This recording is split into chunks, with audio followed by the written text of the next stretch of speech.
sun is shining.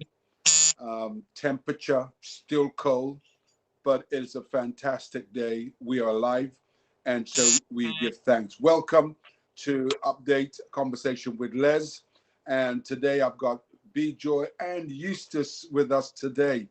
I thought Eustace would have been out swimming in the down the River Thames, having a nice cold shower and going for it. But you're not doing that, Eustace, are you? I'm trying not to. Welcome. You're trying not to. And so it's really good. So today, what we want to do, we want to just give you some update. Just want to encourage you and remind you that we are broadcasting on Street Pastors Facebook Live and also the Ascension Trust YouTube channel. And so we want to do this every week so that you could hear, understand, and also pray about or get involved with the work of Ascension Trust. And today we're going to be looking at two things. We're going to be looking at some of the initiatives of the Ascension Trust and what they're doing. And we're going to be also looking at, vaccine hesitancy, the fact that many people are still hesitating about taking the vaccine.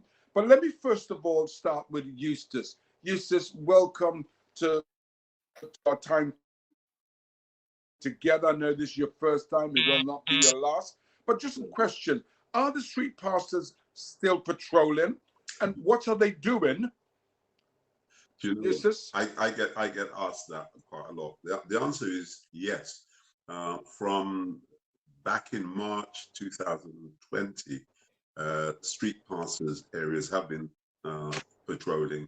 There were a lot of variations that you could imagine with the restrictions and those who could go out and those who couldn't go out. What we found was that we were listening to what the government was saying, and where individuals were allowed to patrol in twos, or actually two on each side of the road, it was happening. There are some areas that, as I received the report, that they're saying we are about as busy as we have ever been. Other areas have introduced, and this is really great news, the daytime patrol. There's an increasing number of areas that actually introduce daytime patrol, and finding that to be really exciting as they compare it to the encounters that they would have during the nighttime economy. We encourage our response pastors, our street pastors, to get involved with other charities, whether it's food bank, whether it's a phone line, whether it's delivering medicine, whatever it is. And there's been a great deal of that, and that continues to be the case. We've got areas that have been approached by local authorities and who are assisting with the whole vaccination. It's good that you're going to be talking about that later on, and just being a reassuring presence at the centers where people are queuing up to do vaccination. There is no lack of work for street pastors and our network at the moment. And tell us something about, because I know the other week you were busy with response pastors, and we'll talk. We don't want to go into depth with it, but I do know you've got response pastors. These are street pastors who've been trained to respond to national disasters. Last couple of weeks ago, there was a possibility. Tell us a bit about that. Yes, a couple of weeks ago, you're right. We have response pastors, and we've been deployed many times. If you could think of the major incidences that happened in the UK within the last 2-3 years, response pastors have been at everyone, from Grenfell Tower to London Bridge, etc. We received a communication from Lincolnshire because of the flooding that was taking place all around the country, and there were real concerns about the river levels, and we were put on standby. We communicated to our network.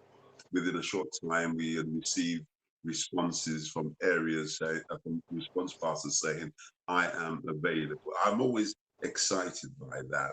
I am available, and they indicated which day they were available. the good news was And that. are all these people from London? Are all these people from London? Where are they from? This is nationally. Now, initially, we sought to coordinate a response from round about Lincolnshire because of the restrictions. You know, we have to be very mindful about people crossing borders. But the nature of response passes, we would fall into one of the groups that could cross border lines and to go into another county, another area. But initially, we concentrated on the Lincolnshire and surrounding areas. But even then, we were receiving people from even London saying, "Look, I'm available if I need to travel." Wow. Isn't that exciting? I know that there's a lot more you're going to say, and over the months ahead, you'll give us some inform. Are you still recruiting people? Are people still inquiring about becoming street pastors? Yeah, you know what? I must receive at least one or two expressions of interest just for areas wanting to set up street pastors per week. Training, because we're doing the online training at the moment, it's an excellent opportunity to be recruiting. The people are generating short video clips, sending it to the churches. The churches are incorporating it within their presentation on a Sunday, and people are being invited. This is the time they've got time on their hands. Wonderful. It doesn't require them to physically leave their home, and they can participate. Thank you very much. B-Joy, great to see you looking like a pilot. Which airline do you fly for? At the moment, I think I'm on good to see you, Air whatever. Wherever you can fly to at this current time, that's who I'm piloting for. Okay, excellent. Now, you know, obviously we've been working at Ascension Trust trying to signpost people to useful, good information, credible information. I know that you've been up to some things with some broadcasts. Tell us a bit about, you know, vaccine hesitancy and what you've been up to in terms of broadcasting and getting involved definitely. With people. There, following conversations that you and I have had previously, there is still a number of people and communities who are still asking questions and are hesitant as to whether they should take the vaccine. And those questions are all valid, and we're not here to dispel any of those feelings or those beliefs. By all means, have those questions, but we want to help guide people to be able to respond confidently in the choices and the decisions that they want to make. And so currently Ascension Trust are partnering with Esther Bonsu and 52 Medics, headed up by Dr. Chichi, to run a discussion panel called The Runaway. And The Runaway is a chance for people from different backgrounds, different cultures, different generations to have a space where we can wrestle with some of these topics and some of these issues and concerns and get people from different expertise, from faith backgrounds, church backgrounds, education backgrounds, to talk about some of these issues. And so that's The Runaway, and that takes place every Wednesday from about 7 p.m. to 9:30. And we want to ask anybody who wants to find out more to engage. That can be done via YouTube, via Facebook, and via Instagram. And all of those information are available on the Ascension Trust website, as well as our social media pages. But on top of that, we've also put together some guidelines and some fact sheets, which are available on the 52 Medics page of the Ascension Trust website. So if you go on the Ascension Trust website, look at the initiatives and find 52 Medics, at the bottom of the page are fact sheets that have been put together by different agencies. So there's no collaboration or government conspiracy, if you want to think like that, to say that actually these are two independent agencies who have put together guides and facts about some of the questions that surround the vaccine. Thank you very much for that, B-Joy. It's just what really fascinates me about this is that how important it is for good communication, but also people make choices and decisions from their experience.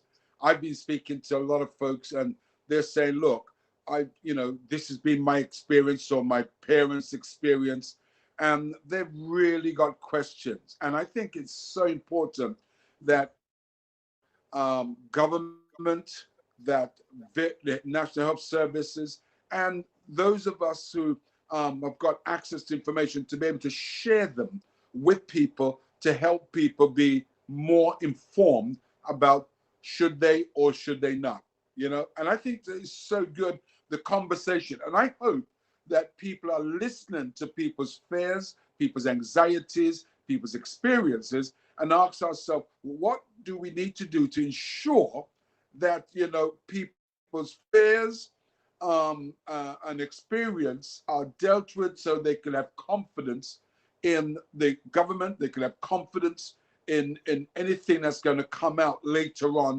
whatever it may be, whenever it may happen. So it's really good, BJoy. We look forward to that. Let's keep doing that. Eustace, where can people, if someone wants to go and become a street pastor, where can they sign up? Well, it's really easy. If you want to just visit our national website, that's all the W, streetpastors.org.uk. And once you get on there, you'll find a lot of information. But if you were to click onto our locations, you'll see a Google map, and just simply click onto the area that is your local area or nearest to you. That will automatically take you to the web page of that area where you will find telephone and email contact numbers. But if you didn't want to do all of that and you knew the area, and it's simply the name of the area at streetpastors.org.uk. For instance, it would be Hackney at streetpastors.org.uk, and that communication would land in the inbox of the local coordinator. Wow. You know what? Just listening to you there, Eustace, I remember the days that we used to patrol in Hackney. You remember the day we used to do Friday night in Brixton and then Saturday night in Hackney, Mare Street. Absolutely. You remember those days? I tell you what, how fantastic. I still remember the first night. Yes. I still remember the first night when you went out and you said you went to the chip shop opposite Brixton Police Station. And the guy was saying, here's chips, here's fish and chips. And, if you need some, come back later. I tell everyone this. Yeah. And when I go, I've discovered that it's part of the ministry. Yeah. You go, you share the good news. You show that you're there as part of the community, and people show their appreciation. In my case, it seems that they want to feed me. And I just think it's rude to say no. Who says the Lord doesn't provide? That's, He always provides. That's good. So, let me encourage you all. Many areas are looking for new street pastors. Many areas are looking for people to pray for them. Many areas are looking for people who are going to volunteer to do rail pastors. And many areas are looking for school pastors. So, please do visit the website. Do visit the Ascension Trust website or the Street Pastors website, and you could get information about how you could get involved with Ascension Trust in terms of all its ministries. Let me just remind us of the wonderful words of Jesus. And I love this particularly in this time. And it's taken from John's Gospel, chapter 14. Let not your heart be troubled. Let not your heart be troubled. And I want to encourage us not to get anxiety, not to be afraid, not to be overwhelmed, but allow Jesus to really minister to our minds, to our hearts, and to our spirit. Allow him to really come in and really help us through this period. The Apostle Peter wrote something beautiful. He says, cast all your cares upon him because he cares for you. And that's Jesus. That's why Jesus gave an open invitation about let not your heart be troubled, because he's saying, whatever it is that's troubling you, let me have it. Literally, the text says, throw it on him. Let him have it, because he's well able to carry it. He's well able to take it off you, release that pressure, release that anxiety, and he's well able to say to you, here's peace, here's rest, go through it. So we want to encourage you, let not your heart be troubled. But I also want to shout out before we go to all our areas, all of those guys, men and women, who are really serving in their locality, doing some great stuff, some fantastic work. May God richly bless you all as you do the work within the kingdom. So see you next week Friday at 12 o'clock. Join myself, B Joy, and Eustace. Join us. We'll be there. Two of us will be there at least. God bless you all. Bless you all. Take care, everyone. God bless. Bye-bye.